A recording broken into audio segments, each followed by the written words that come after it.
Well, greetings, dear one. Thank you for joining me yet again for another teaching in this particular series that we've been dealing with now.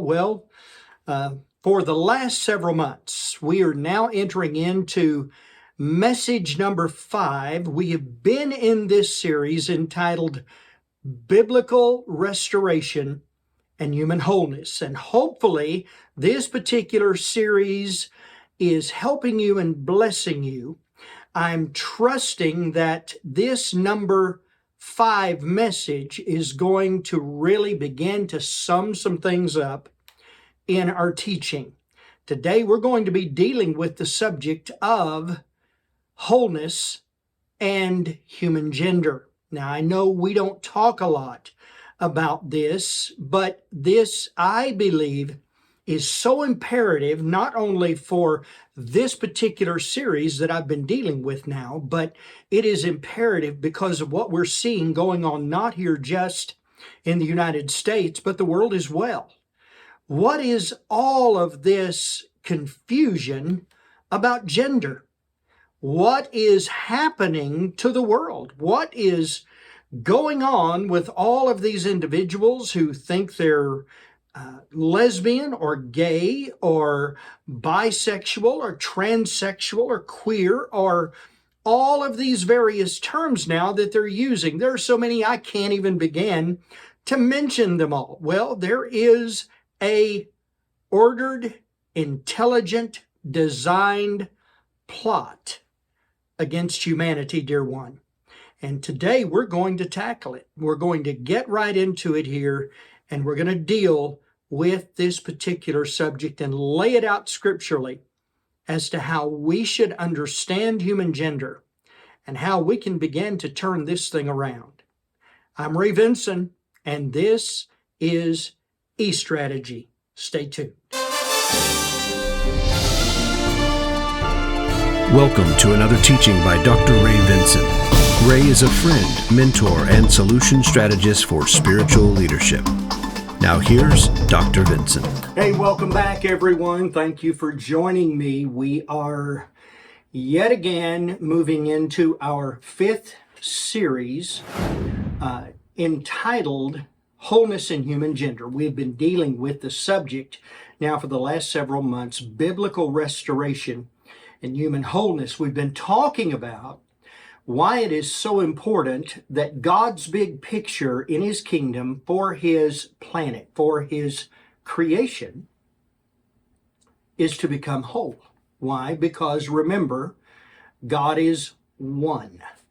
God is whole. Hear, O Israel, the Lord our God, the Lord is one God, or equally translated, the Lord our God is a whole God. He's whole, he's harmonious, he's unified, he's integrated.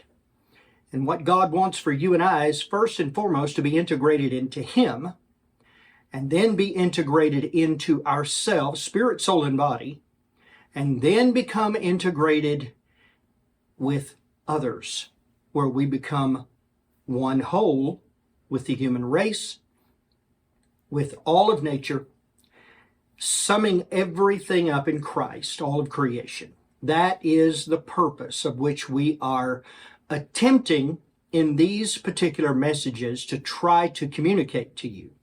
And it is such an incredible honor to do that. Today, as I said, in our 5th teaching, we're going to be dealing with the subject of wholeness and human gender.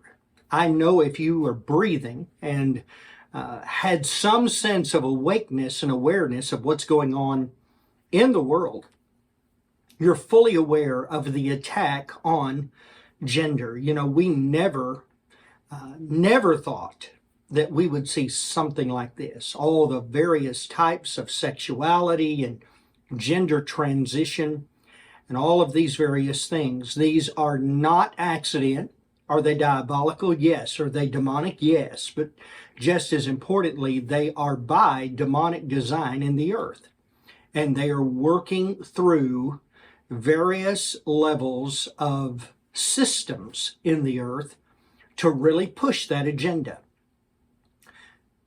Let's bring some clarity today to this particular subject of human gender.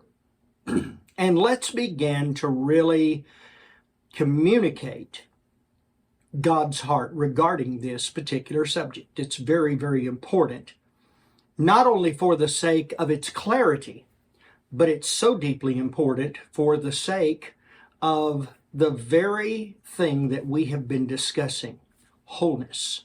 Not only wholeness as a human being, but wholeness as a human race, and wholeness as God's creation with God invested and the glue to that wholeness. So today, let's begin talking about it.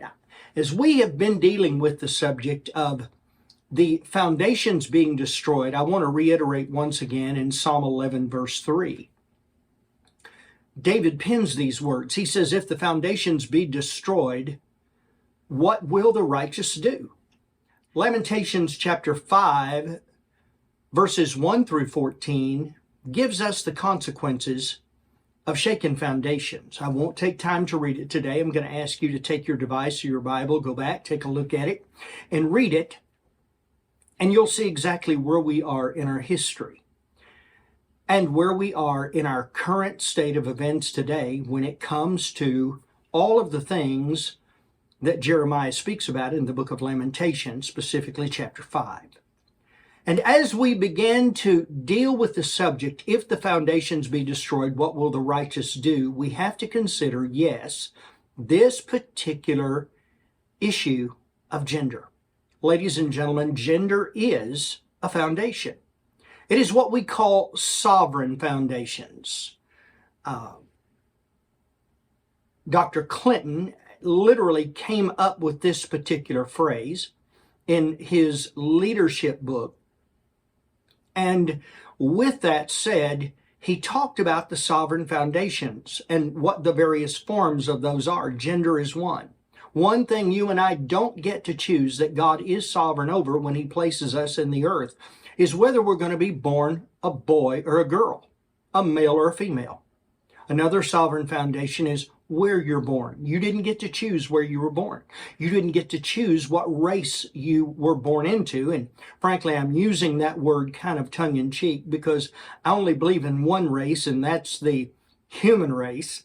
And so if we understand the consequences of a shaken foundation in the area of gender, we began to see so many various things unravel. Now stay with me. This is not going to be a doom and gloom message. I very much believe in hope.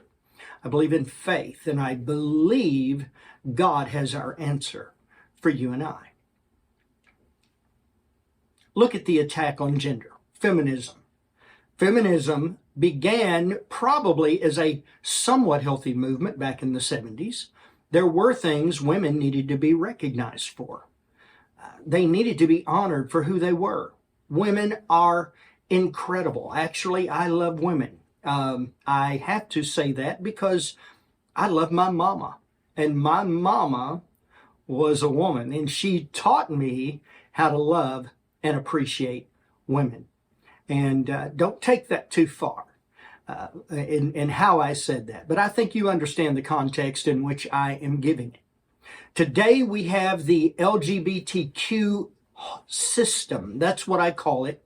It's not just a movement. It is a literal system that needs to be addressed. Lesbianism, gay, the whole gay culture, bisexual, transsexual, queer, all of these various definitions that we have now for what people want to be or think they are. And really it's coming out of deep, deep brokenness. And yet it's being somewhat pushed on us and forced on us for those of us who believe in only two genders. If we understand that everything that God does is binary, and that we can recognize the order of creation in which he has placed everything together, it makes things so very, very simple. For example, when we look at Genesis chapter 2 in the beginning of creation, God speaks of the male and the female, the man and the woman. The man and the woman. The how of male and female is defined for us in this particular section of the Bible, in this particular text, in Genesis chapter 2, verses 18, 21, and through 24. I want to take a moment and just read it to you and help you see where God is going with this process and why it is so very, very important when it deals with the subject of human wholeness. Verse 18 says, "Then the Lord God said, it is not good for man to be alone." Now remember, before this, God says it's not good. It's good for creation. It's not good for man. It's not good for man to be alone. I will make a helper or someone compatible for him. So the Lord God caused a deep sleep to fall upon the man. Then he slept. Then he took out one of his ribs and closed up the flesh at that place. Then the Lord God fashioned, that word fashioned is very unique. God fashioned into a woman the rib which he had taken from the man and brought her to the man. He woke them both up, brought the woman to the man. And the man said, "This is now bone of my bone, flesh of my flesh. She shall be called woman." Our translation of this word out of the Hebrew, woman, literally means a man with a womb, a wombed man, because she was taken out of man. Now, I'm not going to do a lot of theological things today in our conversation, but I do want to point out some things I think that we need to look at that are just directly obvious, kind of in our face. Verse 24, as we go there and we continue this, I will begin to explain these obvious things in just a moment. "For this cause a man shall leave his father and mother and shall cleave to his wife, and they shall become one flesh." The obvious aspect here is that when two come together, they become one flesh, when they know one another sexually. In our next teaching, we'll deal with wholeness and human sexuality. We'll talk about this particularly in that particular message. But I want us to understand today that becoming sexual with an individual produces being one flesh with them. Paul makes this very clear in 1 Corinthians chapter 6. However, over a period of time, when we become one or whole, it just is not dealing with fleshly issues. It's dealing with soul issues. The reality is that I cannot engage in becoming one flesh and not have some level of a soul connection. And the more you become one flesh, the practice of sexual intimacy, the deeper you become integrated into each other's souls. We'll deal more with that in our next message, but this is one of those obvious things that I wanted to point out to you. So notice, God said, "It is not good for man to be alone. I will make a helper who will correspond." Literally, it means God made a person who was opposite of the man.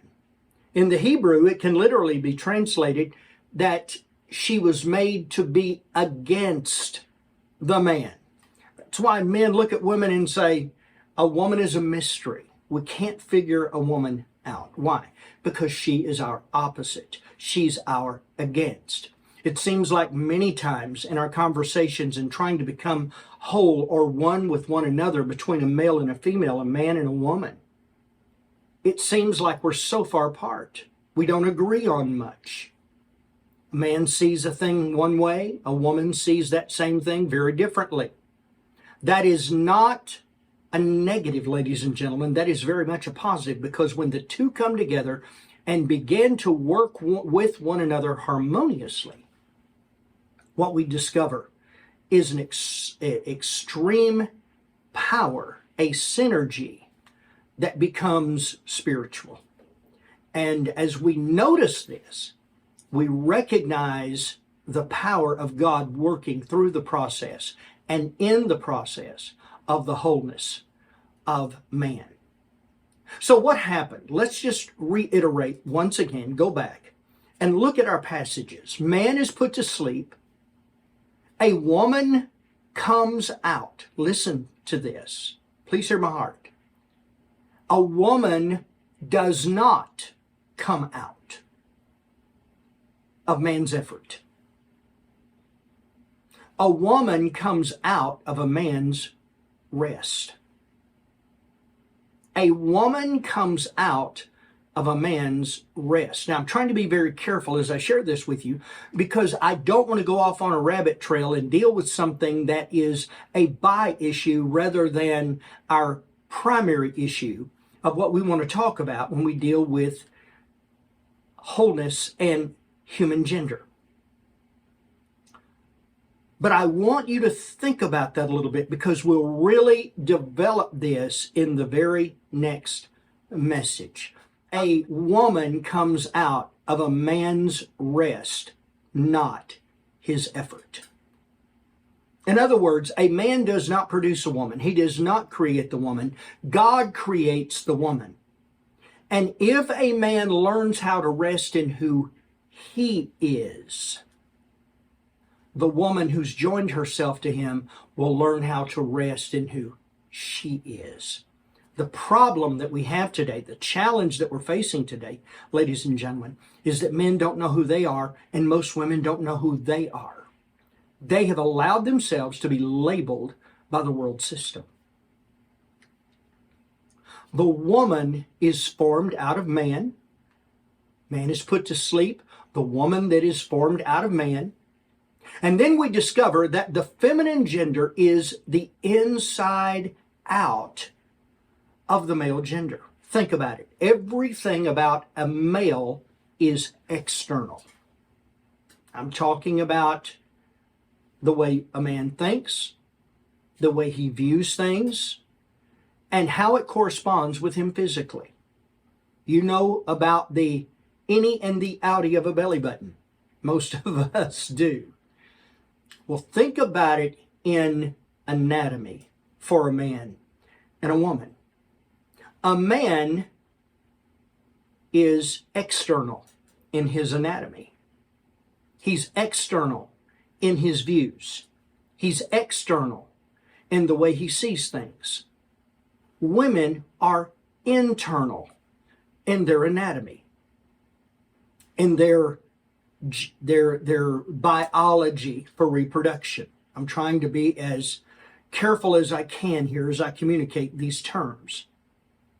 But notice, if you have ever seen a glove on a hand come off of that hand inside out, or for those of you guys and gals who are hunters and you skin your the animal you've harvested, when you peel that skin off from the back of the legs over the head, it comes out inside out. And what's ironic about it is everything fits perfectly if you slip it back over. It's almost as if when God created the woman, she didn't come out of him, but she literally came off of him as if she were his skin, and he peeled her off. Because where you place her back on a man again, stay with me, I know I'm going somewhere crazy here. If he puts the woman back on the man again, she slips on and fits perfect. Her inward parts perfectly match his outward parts. Her internal parts match his external. They're one. But they're built. Man and woman, male and female, are built by God, created by God to fit, to become one. That's the how God created. The question is why? Why did God create the man and the woman? Well, let's look at the various orders and the various natures of the two genders. The order of man, in the nature of man, comes from the Hebrew word ish. It means male, basically. But it has all of these various terms with it. It means husband. When we talk about husband, I'm not just talking about the term or the definition of someone who's married. The word husband comes from the Old English husbandman, which means one who tends and keeps a garden. So when a man is a husband, it's much more than just a marriage title. It is an identification of not just who he is, but what his work is, what his purpose is as an ish, as a male. He's husband. He's Lord. He's Lord. And that is important. A man needs lordship on some level of his life. This is why Jesus says to all of us, he's the King of Kings and the Lord of Lords. It's because he's made us kings and priests unto his God. Now, women are also kings and priests. But for a man, he does not feel that he's born with intrinsic value. Therefore, his intrinsic value or his value becomes developed over time by his ability to conquer and to win. So he's not only considered Lord, he's also considered great. Here's another one: mighty, worthy. Here's the peak of it: champion. One term is steward. This is the nature of man. He wants to be these things. This is the internal drive of what drives him to be who he is as a man. When we look at the origin of the male, it comes from the Hebrew word zakar. Zakar, it means to be recognized, to be remembered or mentioned. This is why for thousands of years, when a man takes a wife, she is his woman, and at the time of that marriage, she forsakes the name of her father, and she takes on the name, the surname of her husband, his last name. This is why it is a deep contradiction within the genetic makeup of a man for a woman to tell him, I'll marry you, but I won't take your name. Because in essence, what she's saying is, I'll marry you, but I will never desire to be one with you. I will never desire to become that one single wholeness with you. She's also saying to him, if I bear children, they're not your children, they're mine. They're not ours, they're my children, and they will never be your legacy, who will mention you in your legacy in generations to come. I don't care if you are remembered in your legacy. These are all of the things that a man hears when a woman feels that she has the right to marry without taking his name. As I said earlier, feminism probably in its beginning was very important and probably a good movement, because it was fighting for the rights of women to take on some areas of responsibility and recognition that they rightfully deserved. The challenge was that when we moved into secondary and then third levels of feminism over the last 50 years or so, then feminism became negative. It was not good for a woman to be feminine. It was not good for a woman to have a choice. A woman could not choose to be a housewife and be respected as such. And then in the third level, now it is at the point, or actually this is the latter part of the second level. This second level, it then became the fact that even though masculinity was toxic, women could no longer be feminine. They no longer had permission. They now had to become masculine like men, to be able to take on the roles of men, to be able to work in certain places as men work. They had to become tough like a man. They had to become hard like a man. And this is why many young men in the millennial generation have made a covenant with one another to never marry. When they were asked, why will you not marry? They said, because there are no women to marry. They're all men. They're all masculine. This is what this diabolical, demonic system is doing to gender today. Not only here in America, where I'm speaking, but all over the world. And it is by design. Men are created to conquer. Men are created to be champions, to be lords, to be husbandmen, to take what they have and make something more out of it. Men have a deep need to be recognized, to be remembered, to be mentioned. That's why man needs to be respected more than he needs to be loved.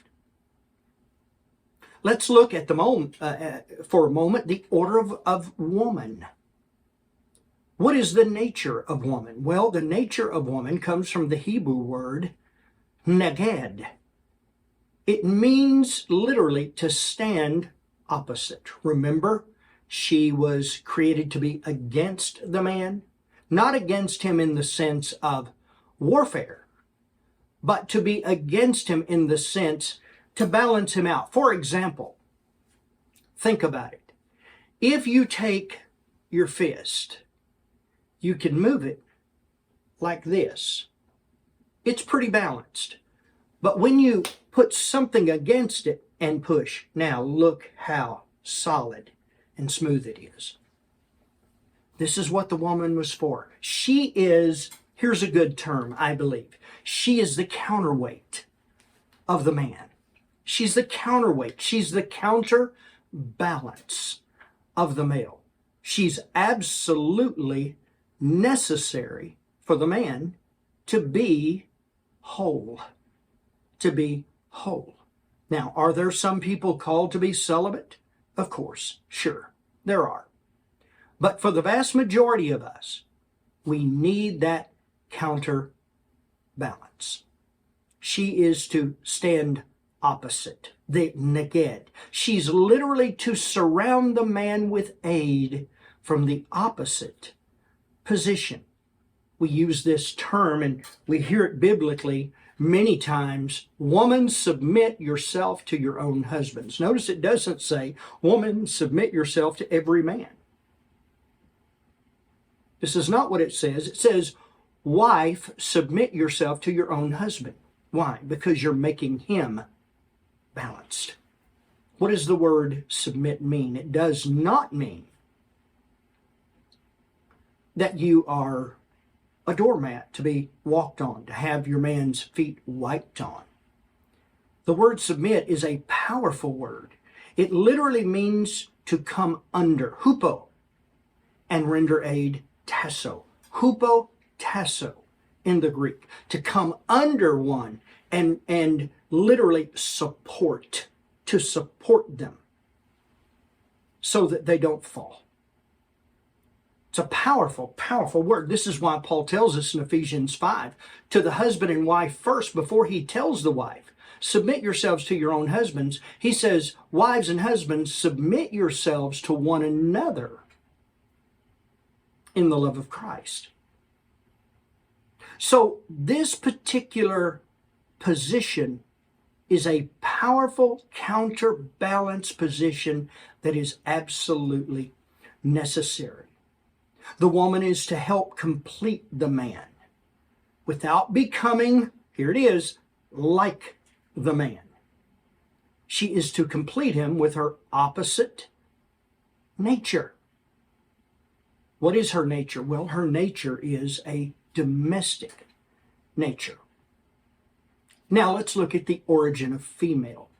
It comes from the Hebrew word nekabah. Nekabah. The root to this word is nakab. This word means to puncture, to bore, to pierce, or with holes. You see, if you know anything, men, about a woman, Her internal makeup, her psychological, emotional makeup, represents and reflects her outward creation. Or should, even if we want to turn that around and say that her outward parts reflect her inward person. As a woman was created with her genitalia to receive, to be bored, to be pierced, to be punctured, so a woman is very, very sensitive in her emotional and psychological state. Doesn't mean she's weak. It means she's sensitive. And what that means is there is a high guard to guard her. As a woman would guard her own outward parts through virginity, she guards her inward self and will only allow someone in her heart, an individual who knows how to take the key and open it. I remember years ago when I was a young man and I made my wife angry. And I thought, why is she so angry? What did I say? What did I do? And her response was this: you closed my spirit. And I thought, I've never heard that term. And then I heard somebody else use that term. And I said, what does that mean, close your spirit? And they said, it's very simple. A woman's psychological, emotional makeup is like a flower. When it rains, it'll close up. But when it sun shines, it's inviting. It'll open. And when we take a woman and make her masculine, everything in her becomes chaos, confusion. This is what we're dealing with today in our society. A woman was built for puncture, for boring, for pierce. I know those are all crude words. Please forgive me. I don't mean that literally. I mean that figuratively. But nevertheless, the man is the he's the penetrator. The woman is the receiver. And the two together then become one. We'll talk more about this in our next message. When we talk about the genders, we need to understand there must be harmony, there must be rhythm. It's what I call the dance of the genders. And when we're talking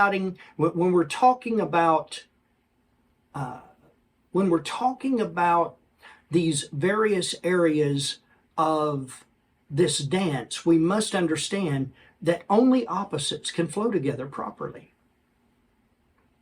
And when we deal with this psychologically, we understand that the makeup of the male man, men are first analytical and logical. It's just the way God made us. Men think first and feel emotionally second. Let me say that again. Men are first analytical and logical. Men think first and feel emotionally second. Emotions are a man's secondary response. Here are 5 processing quadrants that I made or developed actually years ago about the male gender. When a woman or someone comes to a man and gives them particular information and says, what should we do about it? Most men just can't come right out and make a decision. Why? Because for a man, especially when a man and his wife get into some kind of disagreement, most men will lose a verbal argument with their wives because men don't process like women. Number 1, men receive data. They hear what you have to say. And after hearing what you have said, they then must process what it means. Many times a woman will say to a man, didn't you hear what I said? Yes, he heard. Yes, he heard, but he hasn't processed. Sometimes men have to hear the same thing 2 or 3 times, and then it sinks in because it takes us that long to get through the processing situation. Sometimes we hear something and we have to process it, and in the midst of our processing, we become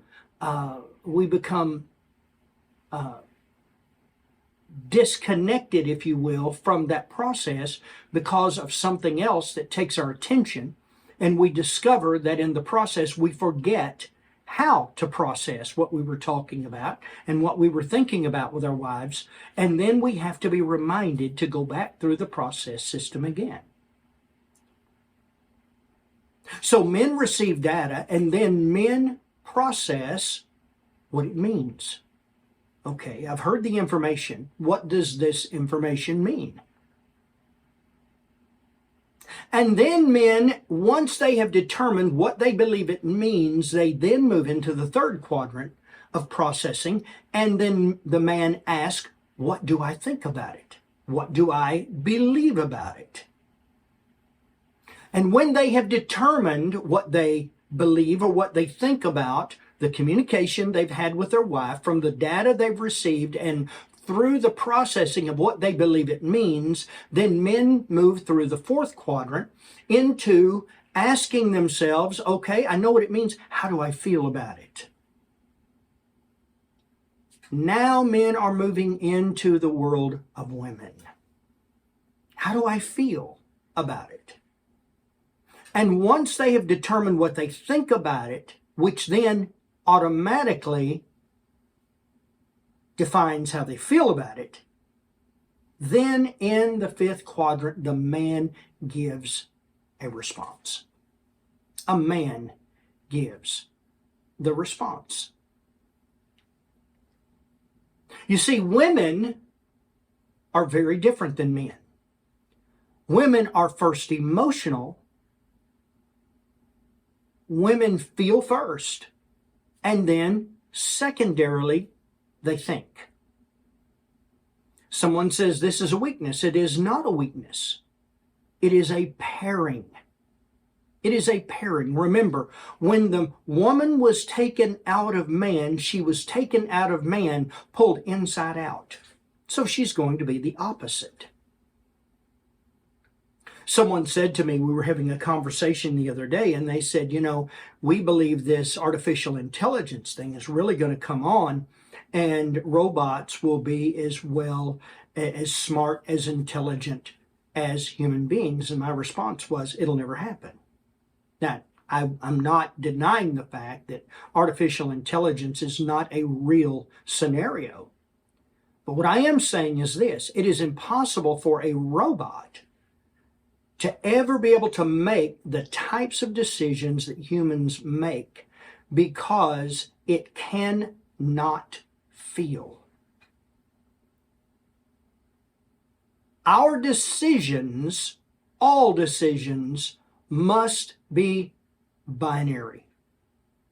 They must be analytical, logical, paired with emotion. Artificial intelligence may have a very high IQ, but they will never have a soul, and they will never have emotions, and they will never know how to marry those two. That's why they will always be artificial, and that is why they will always be robots. If a man had no emotions, no feelings, and he had no woman, he would be nothing more than artificial intelligence. But because men ultimately arrive at how they feel, why is it important that they arrive at the end of their quadrants of how they feel? It is because if they cannot feel, they cannot make an accurate decision logically. Therefore, women feel first and then integrate logic once they have brought their emotional state into balance, into center. The processing of a woman is what I call simultaneous integration. They're not like a man. Man has to have quadrants. But here's what's beautiful about a woman. A woman and her simultaneous integration is very much like the process of flowing water. It's current. In other words, a woman has the capacity, even though a woman will think logically second, her second is very, very, very much closer than a man's second. Where it takes a man quadrants to go from 1 to 4 to determine how he feels about a thing in order to make a decision.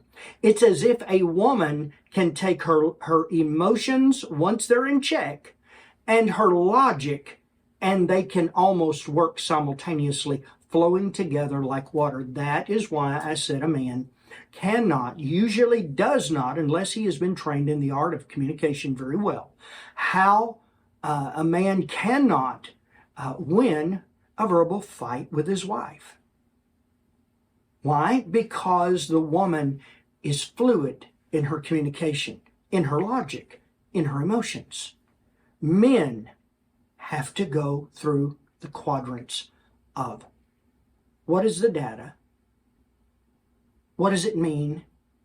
What do I think about it? How do I feel about it? Here's my answer. This is so very important. The woman adds to the man.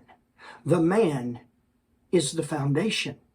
The woman is the beautiful everything that's built on it. And it does not make the man less by any means. The man is the champion. The woman is his coronation of championship. You see, the opposites dance, and they dance in all areas that pertain to the working of the wholeness of the genders. Here's one of those things that I deal with in counseling frequently when it comes to the opposite dance in parenting. Well, who's to be the primary parent? Well, there is no primary. There is no secondary in parenting. There are roles that the wife takes for the first 10 to 12 years of a child's life, and then the father takes the next 10 to, from the time they're 10 till about 20. They work together, but then they shift, if you want to use the term, in their primaries, even though there is no primary. One will take the lead. The woman takes the lead early on, and when that child begins to enter into puberty, then the father begins to take the lead in the parenting roles of the children. Here's why. Women impart character and dignity to their children. Now, I'll talk about this again possibly in the next message. Women impart character and dignity to their children. Men do not impart character to their children. Why would you say that, Ray? Because the Jesuits had a saying that was absolutely revolutionary. How they discovered this early on, which took Western science generations, decades, centuries actually to catch up with, is the Jesuit would say to a woman, "Give me your son." Now, why would he say son? Because they didn't take daughters. "Give me your son until 5 years of age, and at 5 I will show you the man." Did you hear that? Give me your son when you've weaned him. Give him to me until he's 5 years old, 5 years of age. And at the end of age 5, I will show you the man. Why? Because science now knows and understands that 80% of a child's character is developed by 5 years of age. Did you hear me? This is why God took the woman, because she's a nurturer. She's a teacher. She's a comforter. She is emotional. Catch this, high EQ. Emotional quotient. High EQ, emotional quotient. She teaches that little boy what emotions are supposed to be. And in that state, she teaches him right and wrong. In that state with her daughters, she teaches them how to rule their emotions. She teaches them how to have integrity, how to have character, how to be principled, how to have convictions for her children. Go through the Bible. Look at all of the women of the Bible who had children. And very seldom will you find a mother who did not have issues, who did not have a son or a daughter with deep issues, character issues. This is the glory of the woman. The glory of woman, the glory of man is his wife. It is woman, the scripture says in 1 Corinthians chapter 9. Why? Because the woman takes a man's child who carries his name. Of course, that child is hers as well. But she has produced this child for his legacy, for her husband's legacy. And she will take that child and she will develop strength, character, integrity in that child, his or her first 5 years. And they will be people of conviction, people of responsibility. And then she, when that child begins to reach puberty, 10 to 12 years of age, she will then, most of the times kicking and screaming because mama loves her babies, she'll hand that child over in leadership to her husband. You see, when a woman develops character in a child, she gives that child a gift called dignity. It's a God-good form of pride. It's a humble pride. It's not arrogance, but it is a glory. It's a weight. It's a majesty. She gives that to her child. And that's what then she presents to her husband.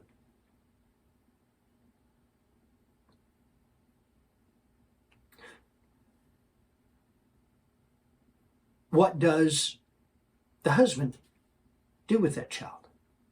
Well, then men impart identity and blessing to their children. When their children have character and dignity, they are set to receive their identity. Look at all of the patriarchs, even God himself, blessing their sons. Bless, Baruch, it means to make more out of than what is. It means to increase. It means to expand. A man does this for his children. He gives them identity, and in that identity, along with their dignity and a character that can manage it, given by mama, they then are ready to expand and grow and develop into more than what they are. Men impart identity and blessing to their children. You see, beloved, gender is so necessary because it facilitates divine order. 1 Corinthians chapter 11, verse 3 says, "But I want you to understand that Christ is the head of every man, and the man is the head of the woman, and God is the head of Christ." I don't want to get into all this teaching. I have it in so many other places, in messages that I've shared before over the years. But it's important to understand that divine order facilitates strength or oneness. Oneness is strength. One man, one woman.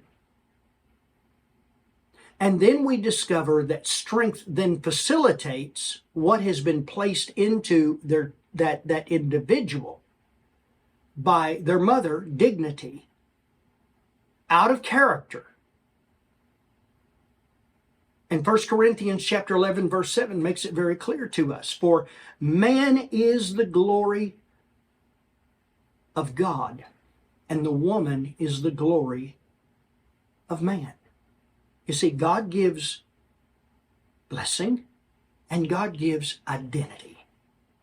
That's why the father or the husband gives glory. That's why we have a knighthood order in our organization, because these knights, these men, teach this to men who are not their own sons, but they still are able to help them work through their identity and give them blessing. It's not their blessing they're giving them. It is the Father's blessing and helping them understand the Father's identity for them. And the wives, these dames, these female knights are taking these young women who did not have a mother to help them and work with them through the process of developing character and imparting dignity through that character to them. A man's glory is to receive respect from his wife. Remember, he's to be remembered. He's to be a champion. He's to be a husbandman. So a man's glory is to receive respect from his wife and children. How does he do it? Through leadership, his provision for them, and his protection for them and of them. A woman receives her glory by ruling her home through the domestic order of service. Now, that does not mean she cannot have a job. She cannot have a business or a career. If you go back and read Proverbs 31 about the virtuous woman who can find, you discover that woman owned a field. She worked a field. She had servants. She had a business. But she also took the time and had the time to take care of her own servants and her own family. Now, when we talk about a man ruling, when a man in leadership with his family, over his family, that does not mean that the man cannot or should not serve. He does those things. He washes the feet. He can wash the dishes. He can vacuum the floor. He can cook a meal. But those are his secondary responsibilities, not his primaries. One of the examples that I want to give very quickly, when I was a young man, actually I was a child, raised by foster parents who were old enough to be my grandparents. Something that became very normal to me that really, really confused me when I got out into the world was how our family order operated. Because when I got out in the world, family order was not like that at all. When family would come to our home for Thanksgiving or Christmas or some other special occasion, all of the women would cook together in the kitchen. The men would play dominoes. We might even go hunting that morning. And then when we all gathered for that afternoon meal, the women would set the men down first and feed the men. Today we feed the children. That's a huge mistake in my opinion, because it teaches our children to be entitled. It teaches them they're the ones to be respected, not their elders.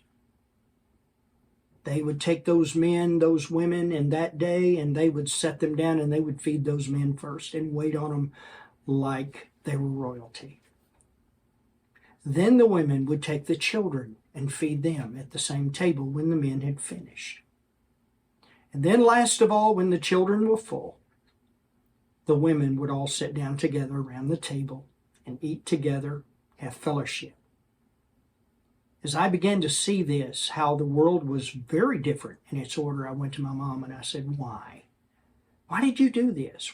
This just seems to be so stoic. Why do you do this? She said, son, let me make something very clear to you. It is a woman's glory and her strength to wait on her man. It doesn't mean she's a slave. It means she's first in order of the kingdom, because she has chosen to take her glory and turn it like Christ into servanthood, to serve her man, to make him first, which in her servanthood makes her first. We are the glory of mankind. It just rocked my world when I heard that. Never thought about that. Jesus put it this way. He said, if you want to be the greatest in the kingdom, become the servant of all. It's not that men are better than women and that men are masters and women are slaves. Not at all. It means that because women are so powerful and so majestic and so glorious, they take that man. And a woman chooses to take upon herself the form of a servant and serve him as Christ serves the church. This is so very, very important, ladies and gentlemen. Feed the men first. My beautiful wife, Melissa, her grandparents did the same thing. It's an art we've lost. And it wasn't just an art out of culture. It was something to train our children with. Today, our children are entitled, and our children think they're the first in order, and that everything revolves around them, and they do not know how to respect our elders. Hope I'm not sounding too stoic to you. But look at the difference in the way we grew up and how we turned out versus how a lot of kids are turning out today. When gender is not binary, order roles collapse. When order and roles collapses, we forget who we are, our dignity is forfeited, and our strength is lost. When gender roles are in order, there is an undeniable reflection of the order of Christ and his church. Ephesians 5:22 through 27 speaks of this so clearly. Christ loves his bride. He washes her with his word. And he creates for himself a glorious bride. Two men can't do that. Two women do not have the ability to do that. They submit to one another, and then the wife submits to her own husband as to Christ. And the man loves his wife as he loves himself. The woman respects her husband.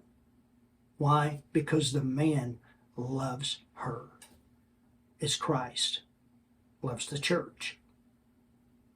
The strength and the power of the head Christ and his body. Matthew chapter 16, verse 13 through 19, Jesus asked the question, who do men say I am? Some say you're John the Baptist, Jesus. Some say you're Elijah coming back. Jesus says, who do you say that I am? Peter says, you are Christ, the Son of the living God. You're Mashiach, the Messiah. Jesus said, Simon, son of John, flesh and blood has not given you this, but you've received revelation from my Father who is in heaven. And upon this revelation, upon the revelation of what? Upon the revelation of Christ and his church. Upon Jesus being the head, the Messiah. I will build my church, and the gates of hell shall not prevail against it. Ladies and gentlemen, there is no weapon on the planet when a man who's godly and a woman who is godly stay in their lane of their gender roles and serve Christ. There is no gate in hell that is fortified enough to stand against a man and a woman in biblical, divine unity from taking anything that belongs to God. This is so very important that you and I hear this today. Genders are under attack. But today, we're turning it around. There is something in the human race that says it's not right. Even in the area of feminism versus toxic masculinity and men and women, I can get on social media and all over the place I find men who don't know Christ, women who don't know Christ, innately are saying, these things that I'm sharing with you today. That a woman can be the glory of a man. That man should love his woman. Her woman should respect her man. They're not quoting Bible. Most of them aren't even Christians. But they understand innately by the nature that is in them that this is their design. Things are turning. Things are getting better. I look forward to seeing you in our next message, our 6th message, entitled Wholeness and Human Sexuality. Thank you for joining me today. Always remember, dear one, you are unique, you're incredible, you're incomparable, and you will always, always be passionately loved. God bless.